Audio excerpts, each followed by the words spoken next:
पिप्स। इसको हम कहते हैं परसेंटेज इन पॉइंट्स। अगर हम देखें पिप्स, पिप्स क्या कहा जाता है? Percentage in points. फॉरेक्स की जो कैलकुलेशंस हो रही होती हैं वो हो रही होती है पिप्स में। कितने पिप्स की ट्रेड ली? 200 पिप्स टीपी है इसका, 50 पिप स्टॉप लॉस है इसका। इस तरह की वर्डिंग यूज हो रही होती है, तो नए आने वाले ट्रेडर्स बहुत ज़्यादा कंफ्यूज होते हैं इस पिप्स वाली टर्म से। बहुत ज़्यादा कंफ्यूज होते हैं, उनको नहीं पता होता कि पिप्स किस तरह से कैलकुलेट हो रहे होते हैं या फिर किस तरह से काउंट होते हैं। तो चले मैं अब इस वक्त हमारे पास गोल्ड का चार्ट खुला हुआ है। हम मैं आपको समझाऊंगा। गोल्ड बहुत ही कॉमनली यूज हो रहा था ट्रेडर्स के लिए। बहुत सारे ट्रेडर्स जो है ना गोल्ड में ट्रेड कर रहे होते हैं।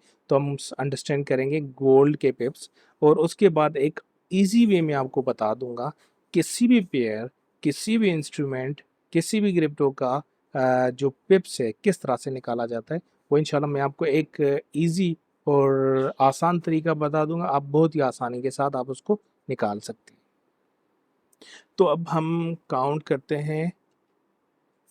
लेट सपोज 4044 गोल्ड की प्राइस, यहाँ पे 4039 4038 47।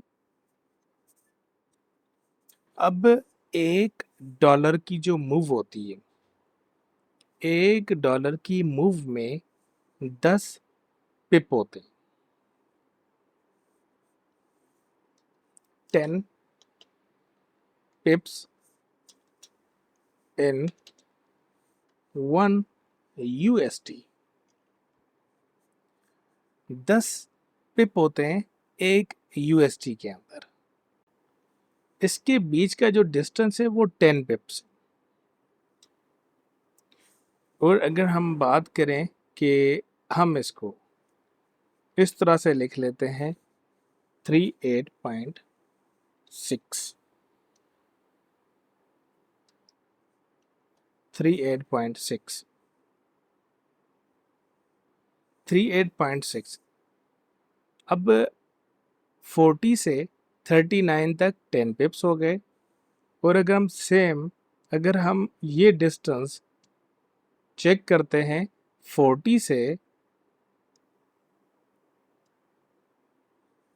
38.6 तक, यहाँ पे आपके 14 पिप्स होंगे।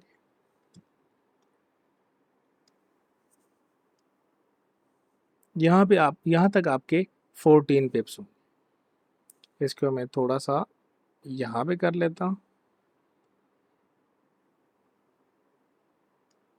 ताकि ये बीच में लाइन लग जाएगी। और अगर हम कैलकुलेट करते हैं इसको 35 तक,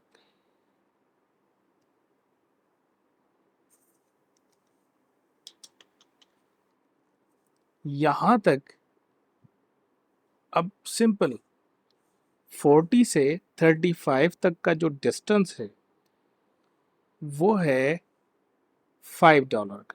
40 से 35 तक का जो डिस्टेंस है वो है $5 का। तो स्ट्रेट अवे हमारे पास टोटल नंबर ऑफ पिप्स बन गए 50। उम्मीद करता हूँ कि ये आपको समझ आ गया होगा इजीली। अगर हम सिंपल अल्फाजों में कहें कि गोल्ड में पिप्स किस तरह से होते हैं, तो $1 की मूव के ऊपर 10 पिप्स बनते हैं। $1 की मूव के ऊपर 10 पिप्स बनते हैं। और एक पिप इक्वल टू 10 सेंट्स होते हैं। अगर हम बात करें 1 पिप इक्वल्स टू 0.1 सेंट। 0.1 सेंट का एक पिप होता है। और यहाँ पे MT5 या MT4 के अंदर आप जब इस चीज़ को देखेंगे तो वहाँ पे पॉइंट्स शो हो रहे होते हैं। यहाँ पे शायद पॉइंट्स नहीं शो हो रहे, लेकिन वहाँ पे पॉइंट्स शो हो रहे होते हैं। अब आपको बताता हूँ कि एक पिप के अंदर कितने पॉइंट्स होते हैं। 12 to 100 पॉइंट्स।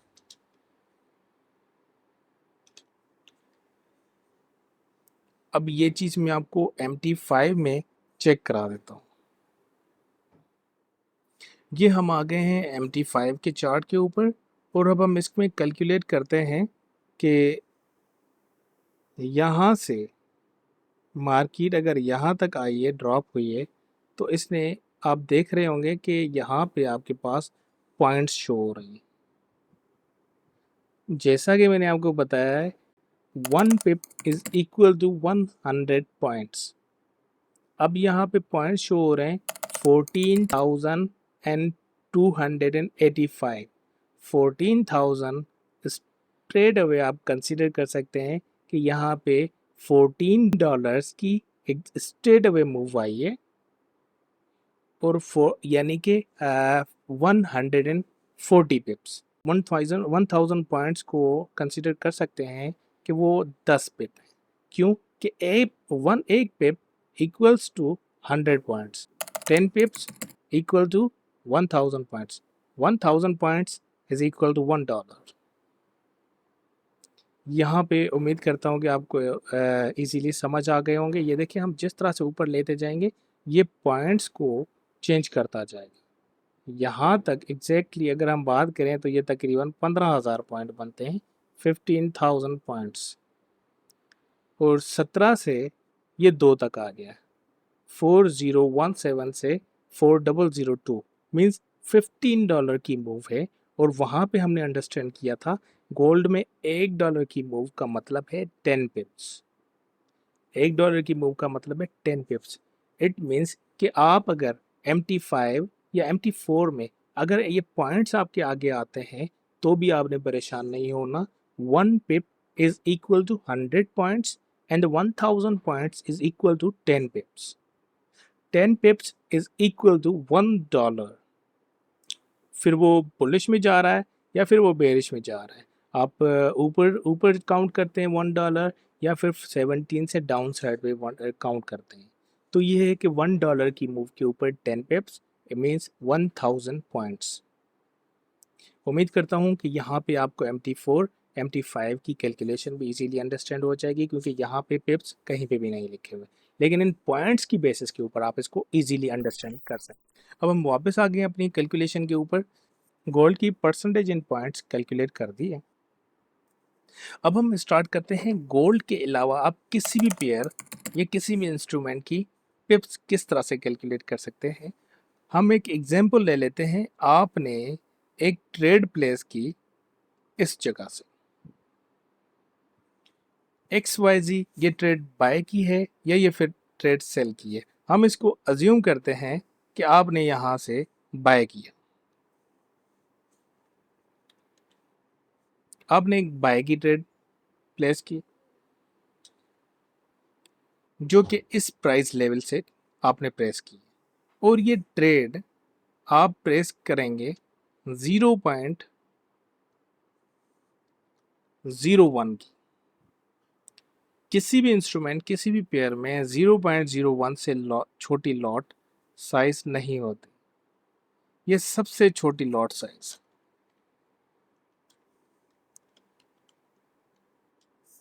ये सबसे छोटी लॉट साइज है जो कि आपने लगाई है किसी भी इंस्ट्रूमेंट किसी भी पेयर में आपने लगा दी है। और अब इसकी कैलकुलेशन किस तरह से होगी मैं आपको बता देता हूँ। अगर आपने SL सेट करना है अपनी ट्रेड का या फिर TP सेट करना है,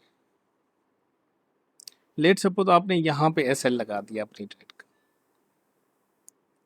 अब इसके डिस्टेंस को आप पिप्स में किस तरह से काउंट कर सकते हैं। आप जब अपनी ट्रेड से SL को नीचे मूव करते जाएंगे, जहां पे आपका लॉस $1 शो होगा, जहां पे आपका लॉस $1 शो होगा, आप इजीली अंडरस्टैंड कर सकते हैं कि वो 10 पिप्स पूरे हो गए। वहां तक आपके उस पेयर के 10 पिप्स होंगे। मैं अगेन रिपीट कर देता हूं। लेट्स सपोज आपने यहां से एक बाय ट्रेड प्लेस की आपको नहीं पता कि इसका स्टॉप लॉस कितने पिप्स का है। आप जब स्टॉप लॉस को ड्रैग डाउन करके प्लेस करेंगे, जहां पे स्टॉप लॉस की कैलकुलेशन $1 होगी, $1,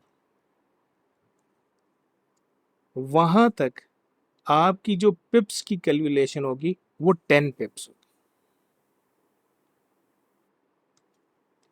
$1 equals to 10 पिप्स।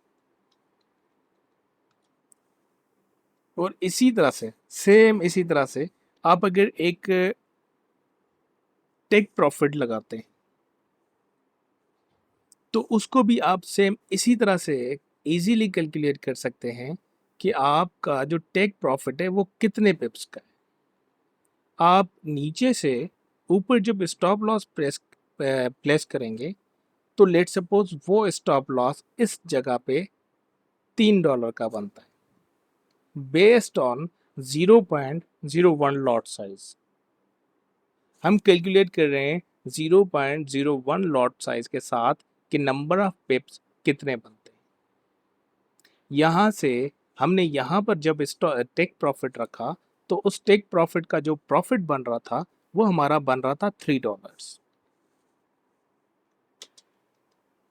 And $3 is equals to 30 pips. $1 is equal to 10 pips. अब यहाँ पे पहले हमने गोल्ड में तो ये चीज़ मालूम की थी कि जो $1 की मूव है, लेट सपोज 4033 से 4032 तक, ये 10 पिप्स बनते हैं। लेकिन ये हर पेयर में एक जैसा नहीं होगा। वो इस वजह से एक छोटा सा एग्जांपल ले लेते हैं कि हमने एक चार्ट खोल लिया है यूरो यूएसडी का। यूरो यूएसडी का रेट ही 1.14120 चल रहा है। तो अब इसमें से $1 नीचे या $1 ऊपर कैसे जा सकता है? वो $2 पूरा भी रेट नहीं है उसका, तो $1 की मूव कैसे दे सकता है? अब इसके पॉइंट्स की calculation based on take profit and stop loss, आप जैसे मूव करेंगे जहां पे $1 हुआ आपका स्टॉप लॉस, वहां पे आप इसको कंसीडर करेंगे 10 पिप्स। और जहां पे आपका स्टॉप लॉस होगा $3 $2, तो उस हिसाब से आप इसके नंबर ऑफ पिप्स कैलकुलेट कर सकेंगे।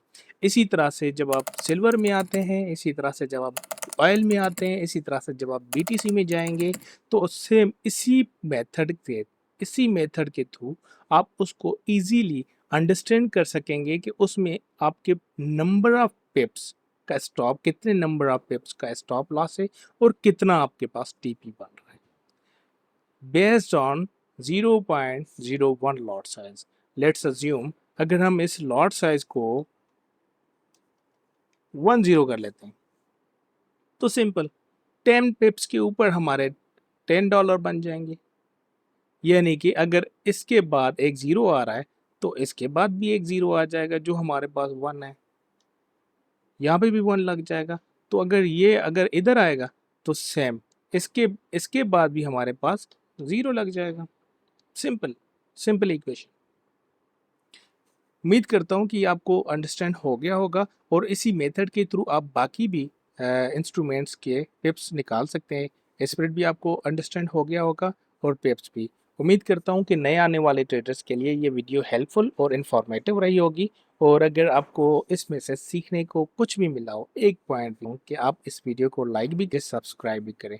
काइंडली अगर हो सके तो शेयर कीजिएगा, हो सकता है कि कोई नए ट्रेडर्स तक ये बात पहुंच जाए ताकि उनके लिए भी ये मार्केट में काउंट कैलकुलेशंस आसान बन जाए। Thank you very much. अपना ख्याल रखिएगा। अल्लाह।